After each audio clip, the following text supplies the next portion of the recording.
Good afternoon, ladies and gentlemen, and welcome to another episode of the Daily Friends Show. I'm your host, Nicholas Lorimer, and today I'm joined by Sara Gon. Sara, how are you doing? No, well, thanks. And you? I'm not doing too bad, Sorry, I was getting a call from potential fraud over there on my phone. I'm also joined today by Mr. Michael Morris. Michael, how are you? I'm very well, thank you, Nick. Nice to see you too, Sarah. The beautifully balmy day in Cape Town. But the main thing is everyone's beginning to get very excited about Wednesday. It's for once, it's things seem to be a little less certain than ever before. Indeed. And isn't that a fantastic feeling? Indeed, it is. It is a very exciting week in South African politics. So I am, I think it's going to be a little bit of a struggle to get through these two shows the next couple of days because I'm just so excited to be talking about what the results are of this election, which we will start finding out on Thursday and probably have a reasonable picture of on Friday. Just a reminder that we will be having an hour-long special of the Daily Friends Show on Friday at 1:30 till 2:30, just talking about the election results and what they mean. We'll be breaking them down and trying to work out how the election has gone for all of the major players. Right, speaking of the major players, let us talk a little bit about the last-minute election shenanigans. One of them is that President Ramaphosa announced last night, as he does from time to time, that he was going to be holding an address where he was going to be speaking to the nation about the sixth presidential administration since 1994. And he was going to report back to the country and talk about the elections. In it, he talked about that we call upon all candidates, supporters, and every South African to refrain from any action that could interfere with the due electoral process.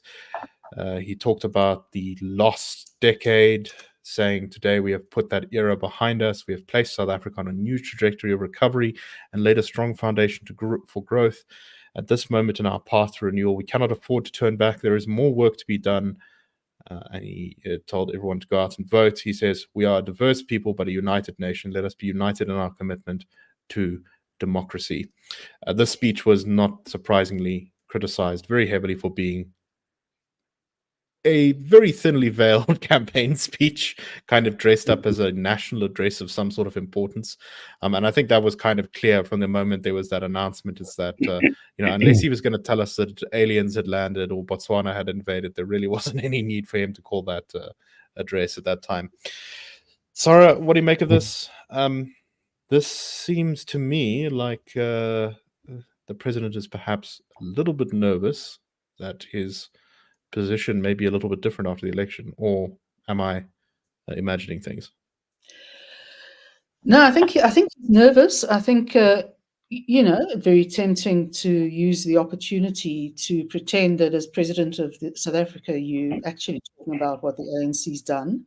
Of course, it's pure hypocrisy. I mean, he talked at length. He talked about the meeting, the feeling of the Freedom Charter, which frankly, is historically a meaningful document, but it's really has absolutely no relevance to South Africans today, and it's an ANC talking point. So he's trying to appeal to the historical sort of good feel factor about the glory days on the one hand.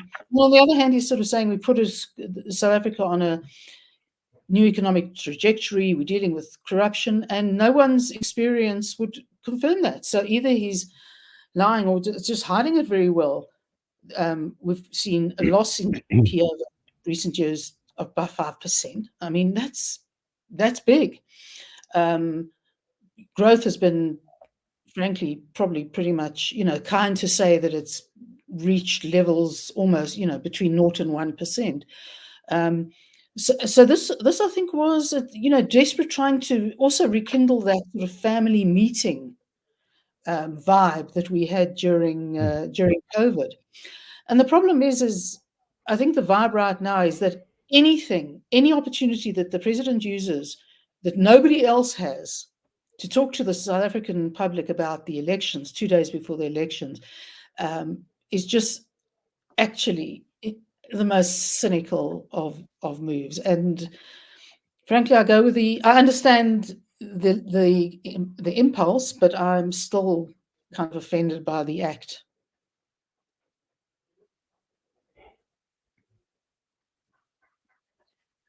Yeah, I pretty much agree with that. I think also when you look at the latest polling we've got, I was just looking at kind of all the different polling houses, Brent or groups, Brenthurst Foundation, Social Research Foundation, Mark Data, Ipsos, and pretty consistently the ANC is kind of in the 40s, of the low 40s on all of those polls for a while now, which is quite amazing when you consider that they got about sort of 57% of the votes in the last national elections. But Michael, what's your take on this one? Do you agree that this was sort of a cynical last-minute pitch? Yeah, I think I do. It's I think it's clearly one of the advantages of incumbency that you can pretend to be talking about the state of the nation, when in fact what you really mean to do is to desperately try and talk about the state of the party and cling on to those glory days, as Sara so rightly puts it. And that question of relevance, I think, is quite an interesting one. Sara, harking back to or mentioning the Freedom Charter of Cliptown, 1955. A very significant historical moment. It's a kind of great instance of ordinary South African people having some kind of contribution to policy thinking and so on. So a great symbol of what we are as a country, actually, the kind of common interest that people have. But that was 1955, and a great deal has happened since then. Nostalgia, in fact, is not anything of a virtue. There's always this huge risk, which we see in so much of what the ANC does, of being misled into thinking that we can go back to 1955 or the 1960s to the kind of old kind of lefty propositions, which rouse people then. But we have moved on. The world has moved on. We've got to adjust. We've got to adapt. It's ironic. I often find that the left often called progressive, whereas people like us, the liberals, are kind of decried as right wing. Whereas we, in fact, are the ones who constantly engage with the present and the future, the kind of immediacy of what needs to be done now. And I don't want to blow my own trumpet, but I'll give you a wonderful example of it. I came across it almost by accident, but in my column today in Business Day, I referred to Ramaphosa's comments about NHI and his very confident and easy reference to the haves not wanting the have-nots to have what they've got. He implied that or he actually said that some white people are resistant to things like the NHI and the universal healthcare because they don't want to give up their privileges. These actual words that he used, but he evidently did not, when his team did not look at any of the data around these things. And some few days after, just last Thursday, a few days after he spoke, out comes Stats SA's household survey of South Africa. And this shows that half of the people covered by private medical schemes in South Africa today are Black South Africans. They comprise 51.2% of all medical aid scheme members, and white people account for 31.7%. So you can see how the rhetoric is still stuck in a transformed, in a sense, transformed South African state. It's stuck back with the Freedom Charter in 1955 and the 1960s and all the great struggles of that time. That's where the rhetoric is stuck, and that's where their mindset is stuck. They are captives of this terrible anachronism and nostalgia, which is false. And the real South Africans are just getting on with it and trying to find solutions to their own lives, and they're finding that medical aid is actually a jolly useful thing to have. And they are achievable and attainable if you work towards them and you plan your life without or despite actually all the impediments that the government puts in their way. And this is a wonderful illustration of that. So yeah, sorry, it's a rather long-winded way of addressing this very important point that I think Sara mentioned, the relevance of the things that they want to romanticize, and the importance of the kind of lives that South Africans today are choosing for themselves. No, I think those are some excellent points, Michael. And I put up on screen here the Social Research Foundation's tracking poll, which is one of the most interesting pieces of polling we've had. And, this is showing the ANC at about sort of 43%. And in that context, I think it makes clear that why the president is feeling the need to go up and try and dig out this nostalgia. We are, if this result here that I've got on the screen of the 60% turnout model is anything close to what we get on an after election day, I think it will be a transformative moment in South African politics. Right. Now, it's not just the president who has been up to various electoral shenanigans. We've also, of course, had Jacob Zuma's, one of his daughters, Dudu, out there talking about vote rigging. She has been claiming she was apparently, I think she got into a warehouse or something, or she had some MK people got into an IT warehouse and they took video of election materials. She claims that the ANC is on the verge of vote rigging. She says the ANC of Cyril Ramaphosa has already started stealing votes in KwaZulu-Natal. Stop lying. We are not fools. We are not your children. When you, the IEC, decide to be a political party, we told you we would treat you as such. The IEC there's been talk of finding some members of MK, possibly Dudu Zuma, as being in breach of the Electoral Code of Conduct. Replying to that threat, she said, "It's okay if I'm in breach. I'll rather be in breach than silent. If you're honest with yourself, the IEC is in breach of free and fair elections," she said. "No cases opened against me shall prosper." So, look, I mean, it is, I think, worth talking about the potential for vote rigging and that kind of thing in the country. I do think, though, that it's pretty unlikely. We don't have the kind of suppressive police presence that will be able to properly damp down that kind of stuff. We have a lot more political competition, and a lot of party agents are going to be all over the country observing the counting process. In many areas, there'll be IFP, DA, ANC, MK, everyone will have a lot of party agents out in the field. So far, I think the IEC, while I wouldn't call it completely unbiasedly unpartisan, it seems like it has mostly managed, I think, to hold itself above the fray of party political politics. Although with MK is clearly gunning for it now, ever since Zuma has been declared not eligible to be a member of parliament. But let me start with you again, Sara. What do you make of this? What do you make of how the ANC is? What do you think about the claims of vote rigging? And I mean, when something like vote rigging is on the cards, you need to be very, in my opinion, extremely cautious, specific, and accurate. Because if it does happen on a significant scale, and there's always some vote rigging, like a little bit here or there, maybe this voting station, they count the votes in a bad way or something like that.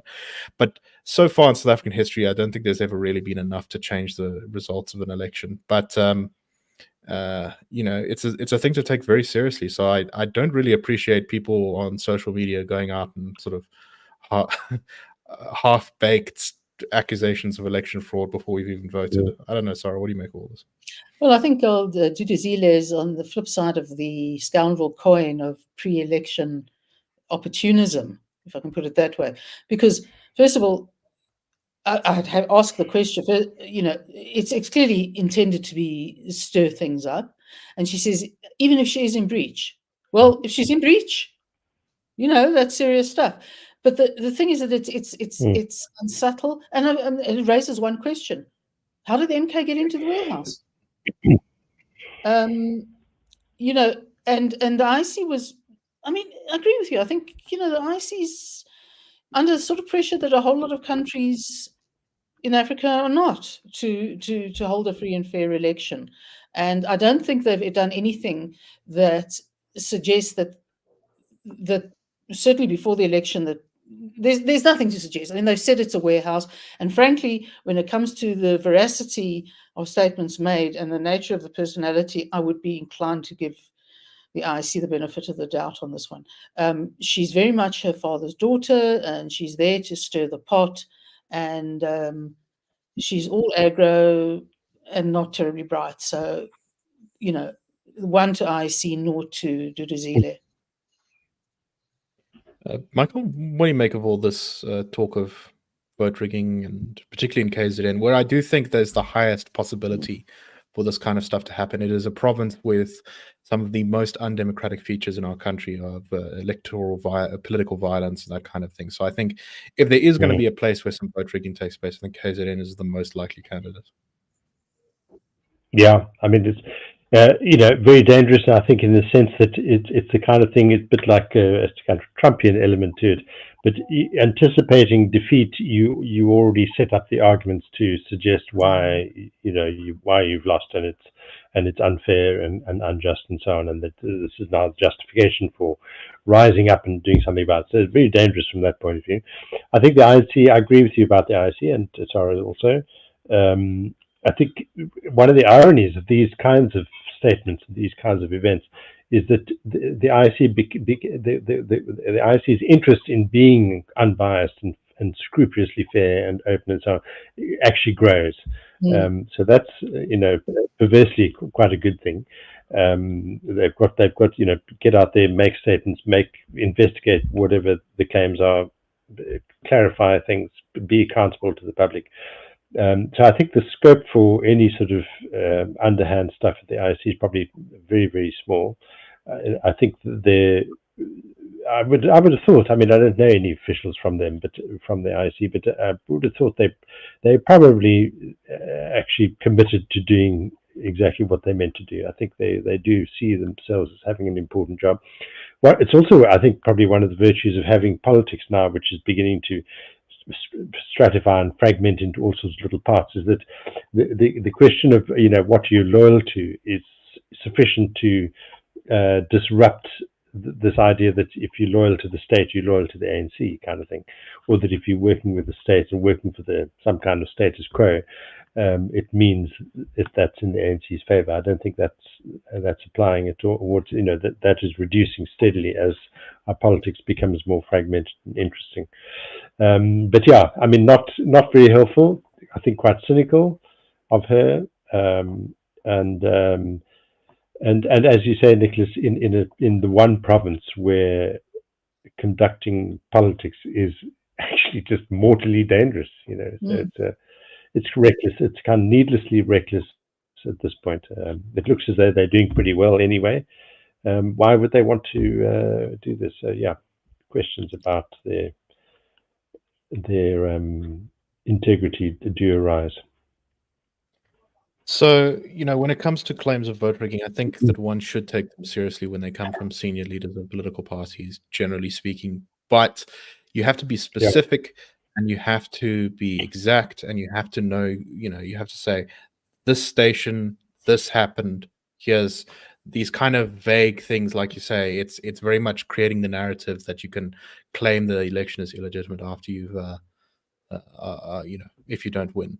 Or if you do win, then you can say, we won despite the vote rigging, which is maybe, I don't know what MK is going to say. But Sara, any final thoughts on this one before we move on? Just to say, I think I think it's the instinct. It's instinctive of those of the MK, Jacob Zuma particularly, to try for these sort of dirty tricks campaign. Not very subtle, and I'm not sure. Even if you consider that a lot of his support comes from traditionalists and older people in rural areas, I'm not sure this would resonate terribly well. It's to get his daughter to do it. She's not a particularly well respected person. Yeah, I think that's a really good point, and I think that's exactly true. Very I think point. Perhaps what they might be hoping for, however, in this case, is that their older voters, because they're probably not on Twitter, are just never going to see this. I know. I mean, people like me, yeah. They get to hear about it. Exactly. All right, let's move on to our next story. Oh, one last thing worth mentioning. Sarah, you can just say something on it briefly. After being banned from the SABC, or refused to be aired on the SABC, more accurately, I suppose, the DA's flag ad has been allowed, and the SABC was given a fine, not a very large fine, but that does seem like the appropriate response. Maybe the fine should have been bigger, but I think that's a good move. Sarah, do you have any thoughts on that? Well, let's put it this way. The DA has won on this in the sense that the fine is, as you say, it's not huge. I think it's 50,000 rand, but SABC, namely us, have to cough for it. The thing is that it doesn't have to be flighted. They've had the finding against them that it must be flighted. I don't think it's going to be flighted. I don't think it matters to the DA. I think, as might be you and I discussed, that an ad that was really aimed at the social media world, probably to hit 40, 50,000 people, hit 4 million. Job done. Mm-hmm. Mm-hmm. And All something right. I would just like to add here. Yeah, go ahead. Sorry, just on that topic, that I mean, one of the virtues of the way we operate at the IRR is not only having shows like this, but also the Daily Friend, and obviously the press release and so on our own website. But if people want to actually understand what happened there, I would recommend looking at Sarah's writing on it, both the press release and the piece on the Daily Friend, I think, if I'm not mistaken, Sarah. That's right, yeah. So just setting out, I mean, we could see the issues. Sarah saw the issues, set them out. This is what we do, and we highlight things as they're happening and preempt what we know is the correct course. I sound terribly arrogant, but there. Dailyfriend.co.za. Do go check that stuff out. Okay, let's talk a little bit about, this is a story that's been sort of bubbling around in the background for a while now, but the sort of scale of the changes coming down the line are pretty intense. And I'm, of course, talking about the discoveries of oil and gas off the coast of Namibia and possibly off the coast of South Africa. However, there's an aspect of this story that suggests that might not be such a big deal, at least in the short term. So, when it comes to finding these raw materials, especially when they're deep underwater or deep underground, it can often take quite a while to work out precisely how big these finds are, how rich they are, because you kind of drill and then you do modeling and then you look at the environment and then you kind of slowly build the picture of exactly what resources you have. But the early signs are that off the Namibian coast, there may be a lot of oil and gas, and not just oil, a lot of oil and gas, but high quality oil, which can easily be refined into petrol products. The potential of this for Namibia is quite spectacular. There is some indication that Namibia will go from around about zero production of oil and gas to being Africa's largest producer, producing more than Nigeria and Angola. There's some evidence that the amount of oil and gas they will bring in an enormous amount of tax revenue for Namibia. They're talking about, if the current price of oil, if the price of oil is around $82 per barrel, Namibia would receive about $45 per barrel of oil in tax, which is about 280 billion rand per year estimated. Now, the entire country of Namibia only takes in about 70 billion rand in tax at the moment. So this would massively increase their government budget by many times, and it would turn, this relatively poor, kind of middling, sort of almost like integration to South Africa country into being something probably a little bit more like Qatar or Dubai or something like that in terms of the amount of money that the government was pulling in and how small this population is. Now, what's interesting is that the sort of rock formation that they're finding this oil and gas in, most of it actually stretches into South African waters, but it doesn't look like anything there is going to happen because South Africa has put in lots of very restrictive legislation. It's been very hostile to mining and business interests is from a number of different angles. And some of it is from a sort of BEE angle that government wants a share of, to go to empowered people. Some of it is that the government is taxing and regulating it so aggressively. In other places, it's because environmentalist groups have been very against it because they are not fans of fossil fuel and they're worried that it might damage the environment. And this is in contrast to Namibia, where even though not everything has been perfect in terms of how the legislation has been done, it does look like, according to people who are looking at investing there, that the Namibian government has been far more supportive of efforts to develop its oil infrastructure. Michael, what do you make of all this? I mean, so I have kind of slightly sort of complicated feelings about this. I think that, exploiting resources like oil and gas off our coast might be very positive in a lot of ways, or at least it creates the potential to be positive in a lot of ways. However, as Nigeria and Angola have shown, just having a lot of oil by itself doesn't actually uplift your country. Yes, it can inject quite a lot of cash into the system and make a lot of difference. But if you just let sort of extractive government elites steal all of that stuff, then you're not really going to get anything except more corruption. I don't know. What do you make of all this, Michael?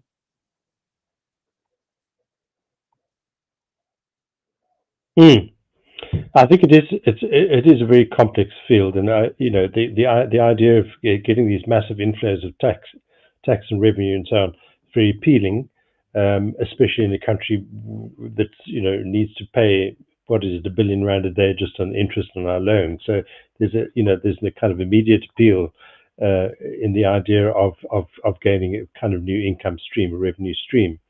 But I do agree with the points you raise are worrying, and what it then points to is the kind of greater governmental environment in which any sort of economic policy or any national activity happens, and it's ironic that on the one hand, the fact that South Africa is just not in the same place as Namibia in terms of being welcoming to investment and to being able to engage quite rapidly and quite flexibly with business. South Africa is being very stolid and slow.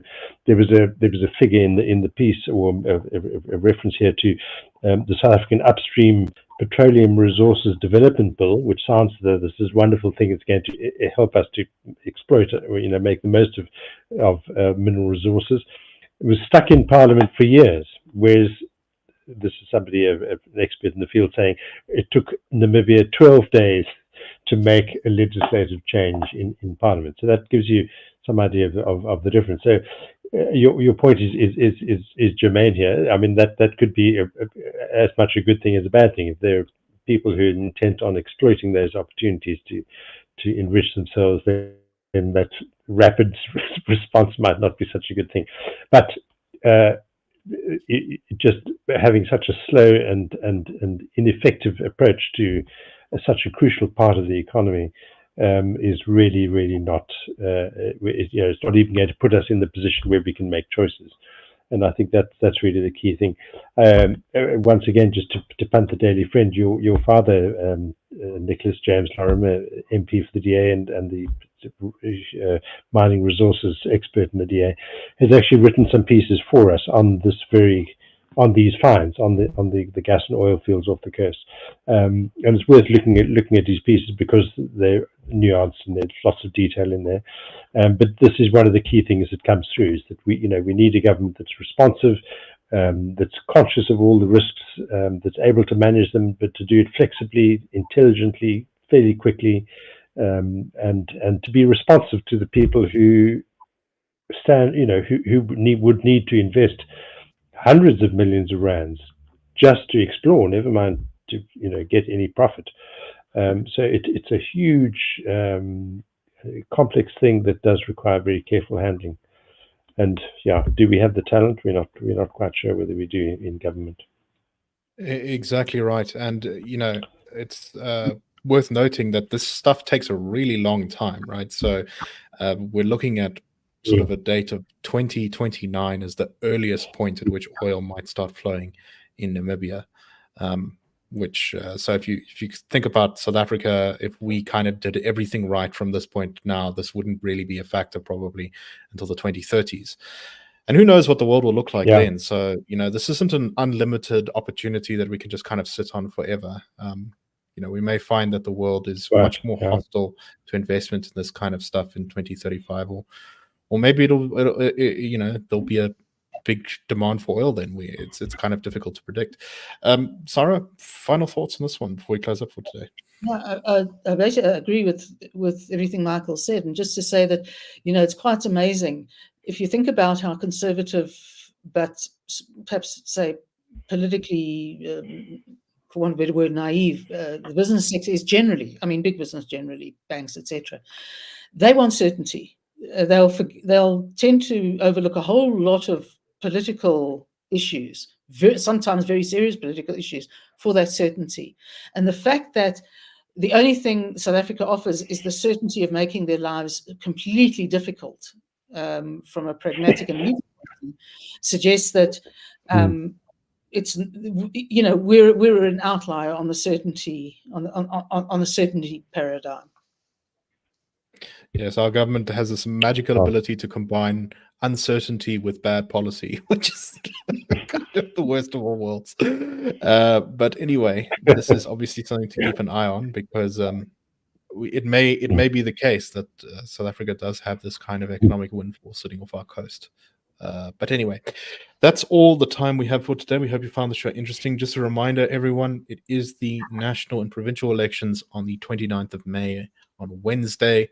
So do make sure to get your voting, your ID books ready so that you can go out and vote if you are registered.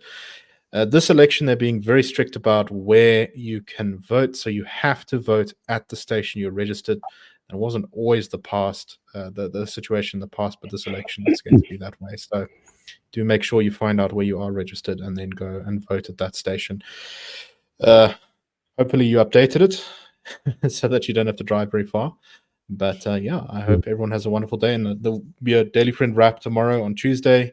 And then we won't have a show on Wednesday. And then we'll be back on Thursday and Friday to work out what just happened, who's up, who's down, and where South Africa might be headed.